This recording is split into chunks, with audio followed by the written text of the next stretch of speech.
Well, I'm back after a month-long break, guys. I am here to talk to you guys about Spider-Man Homecoming. Let's do it.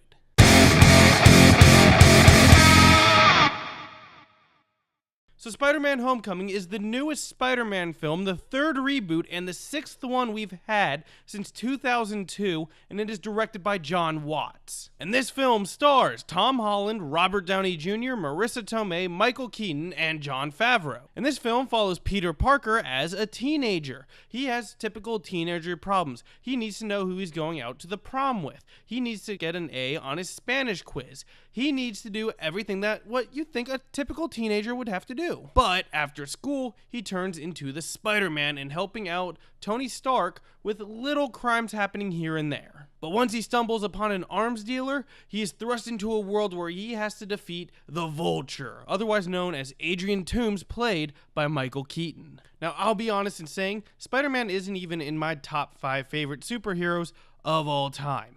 And this being the third reboot after 3 horrible films in Spider-Man 3, The Amazing Spider-Man 1, and The Amazing Spider-Man 2, I was a little bit worried about this. But then again, this is also in the Marvel Cinematic Universe, so it should be great.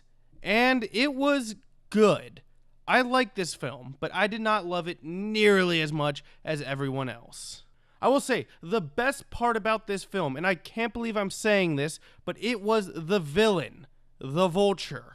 Michael Keaton, for some reason, has a knack for playing avian superhero comic book creatures. I don't know what it is about that, Michael Keaton, but keep it up. You're really good at that. But he was a revelation in this film. He is the best villain in a Marvel film since Loki. I can't believe that. And part of what made him such a great villain is he wasn't like Malekith in Thor the Dark World, where he was just an evil guy trying to do evil things. He has a family that he's trying to support, and you can really get behind that reasoning for him doing what he's doing.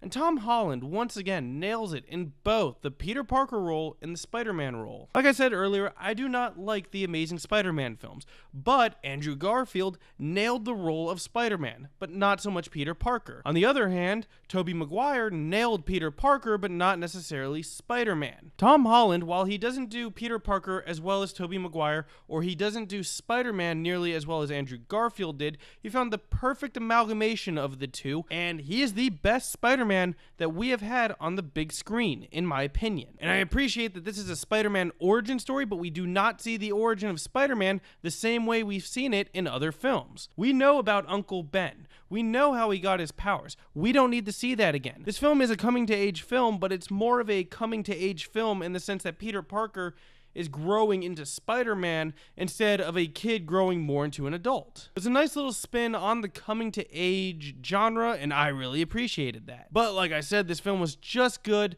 not great, and one of the things that really ruined it for me was the amount of product placement in this. I mean, okay, it's a Sony film, so we're gonna get a ton of Sony product placement. I get that. I understand that. I don't think it has a place in the Marvel Cinematic Universe movies, but I understand that. But why Audi? I mean, Audi released this whole campaign with Audi is glad to bring you this new car with Spider-Man. And they feature that car a lot. There's a point in the film where Jon Favreau basically looks at the camera and says, look at this cool new feature of this car. That has no place in a Spider-Man film, much less a Marvel Cinematic Universe film. And while Michael Keaton worked very well as the Vulture, the Shocker felt like he was just kind of thrown in there at the last moment. He's more on par with the other Marvel villains. And while if he were the only villain in it, it wouldn't be that big of a deal, because we expect that at this point. Michael Keaton was just so good, it makes it glaringly obvious that the Shocker is just a completely one-dimensional figure. And like I said earlier, this was supposed to be a coming-to-age movie in the style of John Hughes. And while they nailed the coming-of-age part with Peter Parker becoming Spider-Man,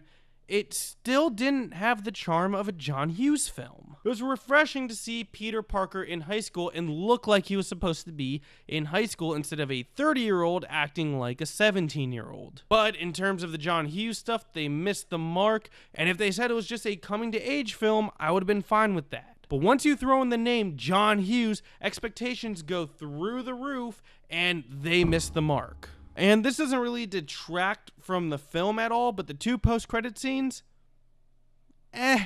a little pointless. You might want to stay for the mid-credit scene, especially if you're a big Spider-Man nerd. But the post-credit scene at the end, you can completely miss. Wait till it comes out on Blu-ray.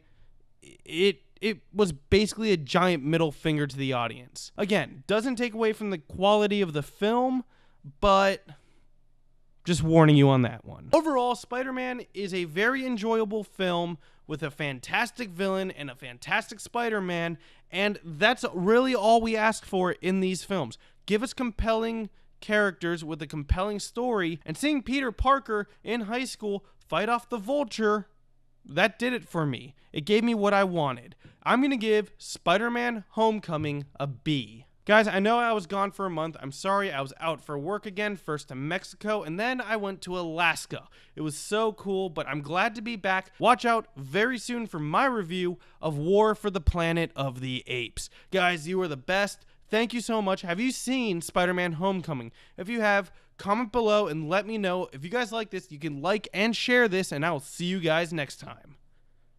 Bye for now.